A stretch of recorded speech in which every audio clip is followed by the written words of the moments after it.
Raymond Creech also died on May 21st at 11 minutes past 2 in the morning. When Patsy's body finally made it to his parents' home, the family discovered that his corpse had been desecrated, his nose was broken, and there were cigarette burns and bruises on his body.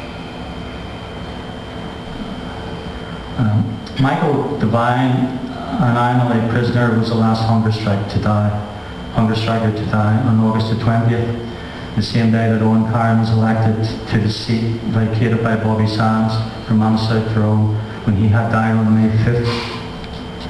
With pressure being put on the families of the hunger strikers, primarily from the manipulation of the Roman Catholic clergy, the families started to intervene to save their sons.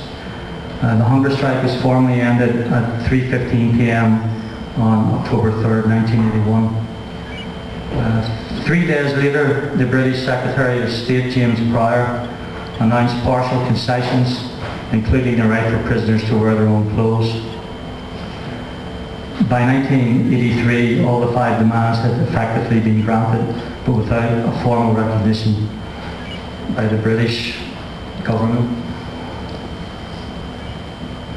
Following the recent release of classified British government documents, it appears that a behind-the-scenes deal may have been possible in July of 1981 that could have saved 5 or maybe 6 of the hunger strikers' lives. As we commemorate the 10 dead hunger strikers here today, I don't want to get embroiled in the details of this issue, but I would reiterate the position of the Irish Republican Socialist Party and other Republicans in Ireland. The families of the hunger strikers deserve to know the truth. They deserve full disclosure, and I want to use this opportunity today to call for those who hold information relating to that period to reveal fully to the families exactly what happened during negotiations at that time. And this is the very least they deserve. I'd like to quote extensively from a recent speech by a comrade in the RSP, Gerard Murray, given at a recent hunger strike commemoration in Derry City in Ireland.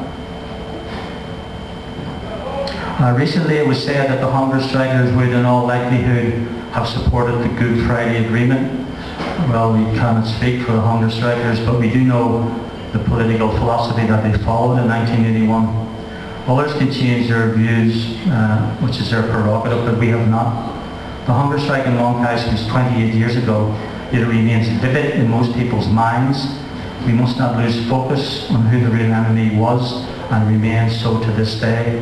Whilst differences have come to the fore within republicanism recently as a result of the so-called political settlement, at the end of the day, what we in the RSP are after is a united approach that encompasses all those political activists from within republicanism and within the left.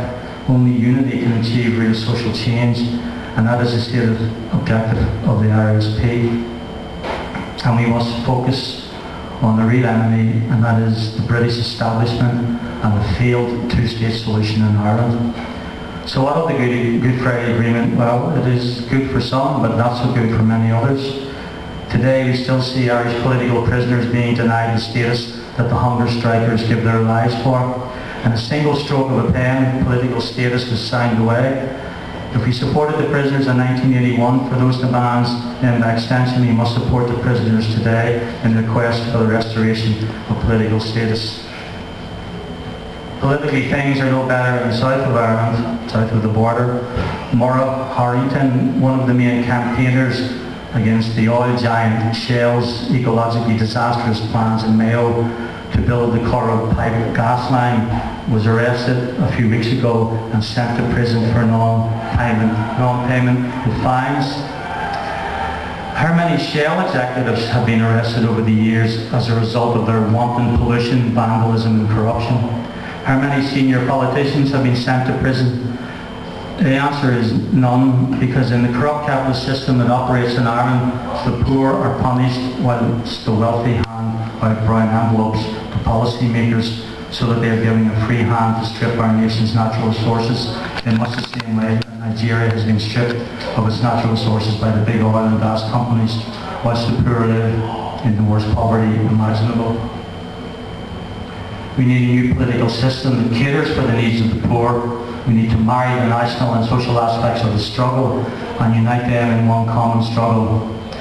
James Connolly's brand of socialism, comrades, is the way forward. He attempted to build that movement before the Easter Rising of 1916, and it's up to us as followers in the 21st century to continue his work and continue to build a movement of the working class, for the working class, a movement that will become capable of destroying the corrupt system on this island, that is the island of Ireland, and replace it with a system that meets the needs of the people.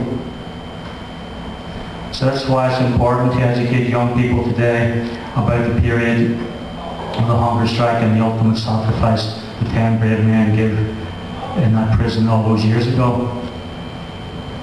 They made strong decisions and stood by them to the death, and so it became worldwide news. There are streets named after them, songs written about them, books dedicated to them, and their names are known internationally. Even today in distant far-off shores, people know about the historic hunger strike.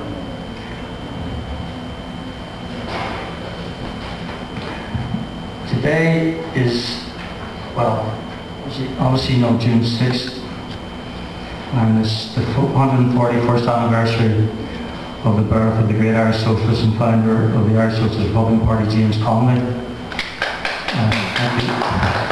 I'd like to finish with a quote from his writings. It's one of my favourite quotes of all his writings, and I always try to sing songs and use this quote at any events where it's possible.